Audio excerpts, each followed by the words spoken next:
Bonjour, je suis revenue du travail tout à l'heure et j'avais envie de manger de la viande grillée et pendant que j'étais en train de griller ma viande, je me suis dit bon, je vais un petit peu scroller sur YouTube, mais je suis choquée, choquée par la mort du jeune youtubeur Cabral Nanji.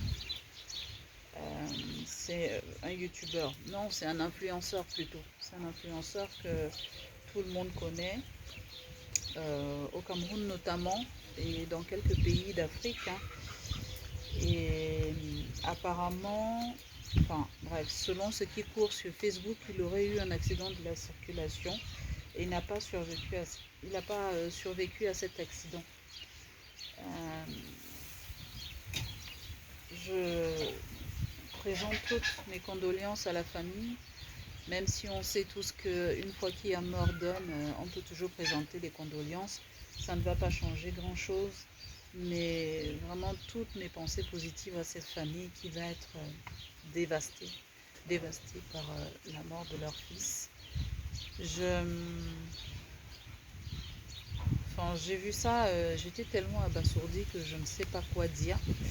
C'est compliqué, c'est vraiment compliqué parce que c'est quelqu'un qui avait beaucoup de succès dans ce qu'il faisait. Euh, c'est un jeune qui avait toute la vie devant lui.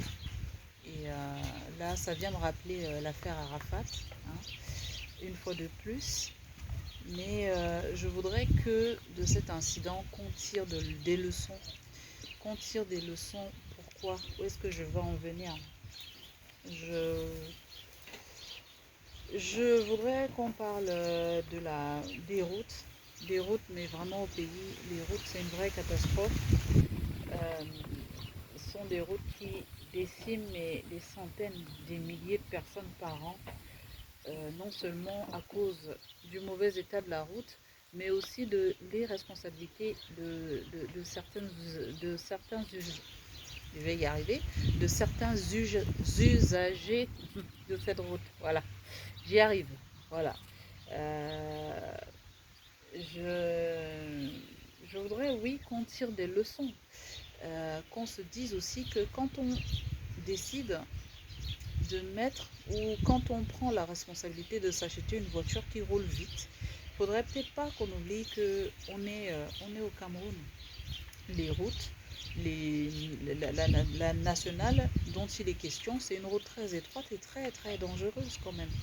Et avoir une voiture, moi je me suis toujours demandé, que ce soit dans nos pays comme dans les autres pays, à quoi est-ce que ça servait de mettre des limitations de vitesse, mais on voit toujours des constructeurs construire des voitures qui roulent à 250 km à l'heure, sachant que certains chauffeurs sont assez irresponsables pour ne pas respecter les limitations de vitesse. Une fois qu'on a parlé du mauvais état de la route, je voudrais aussi qu'on parle de, de, de l'état ou du, enfin, pas de l'état même, ou du manque de premiers secours sur nos routes, que ce soit sur nos routes ou dans le pays en général. C'est-à-dire que quand quelqu'un fait un accident, on sait combien de temps est-ce que les pompiers vont mettre pour arriver, hein? Ou alors ils n'arriveront même jamais, que ce soit les pompiers ou même les premiers secours.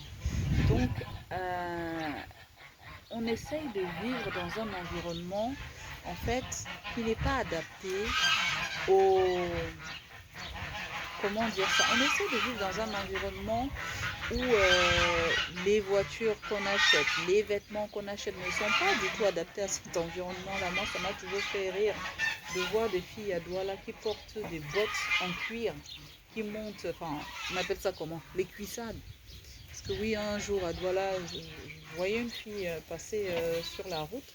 Elle était habillée, elle avait des cuissardes. Désolée, je m'éloigne un petit peu, mais c'est pour un petit peu expliquer le contexte et pour que les gens comprennent ce que je veux dire. Quand on voit une fille qui, dans une ville comme Douala où il fait chaud, où on peut avoir des 30-35 degrés, quand on voit une fille mettre des cuissardes, des bottes cuissardes, avec un pantalon bien serré, Et par-dessus, elle vient rajouter une veste en cuir et une perruque et du maquillage. Ça veut dire que la peau, non seulement le corps ne respire pas, mais même la peau la peau du visage ne respire pas. D'accord. On ne sait pas, on regarde beaucoup de choses qu'on voit de l'Occident, on regarde la télé et on convoite comment les gens sont habillés, le lifestyle qu'ils ont, mais leur lifestyle est adapté à leur environnement. C'est ce que je voudrais, c'est ce que je voudrais dire. Ça veut dire que quelqu'un qui a une Lexus ici en Europe, s'il fait un accident, même s'il est en état, même s'il est en excès de vitesse, pardon, s'il fait un accident, il est sûr que quand on va appeler les pompiers, les pompiers, les premiers secours, qui vont être là dans maximum peut-être les 20 à 30 minutes qui suivent. D'accord. Et c'est dans tellement de domaines. Je peux prendre tellement d'exemples. De plus en plus aujourd'hui, on voit des fast-foods s'implanter. C'est devenu une mode au Cameroun d'aller manger dans les pizzerias, d'aller manger en d'aller manger un McDonald's, d'aller manger un shawarma, c'est très bien. C'est super, on est content parce que bah, c'est beau, ça évolue, ça change. Parce que ceux qui partent manger le pilé et le héros, on considère qu'ils sont des villageois. Mais oui, le pilé et le héros, ce sont des plats qui sont adaptés à notre environnement, d'accord. Sachant que si en plus, les gens qui se permettent d'aller manger dans les pizzerias, d'aller manger dans les fast-food, je veux dire, d'aller manger des sandwichs, des choses comme ça, ce sont en plus des personnes qui ont des moyens. Ça veut dire que cette personne-là, pour faire quelques kilomètres, elle prend sa voiture, d'accord. Alors que celui qui va manger le pilé, qui va manger le héros, qui va manger le ndolé, ce sont des plats, des mets traditionnels de chez nous. Donc, en général, c'est quelqu'un qui marche, qui n'est pas sédentaire, d'accord. Pour aller déjà, parfois pour aller marcher jusqu'à arriver au restaurant où on vend le héros ou le pilé là. On peut prendre, même si ça, au jour d'aujourd'hui, ça commence à changer, mais je veux dire que quelqu'un qui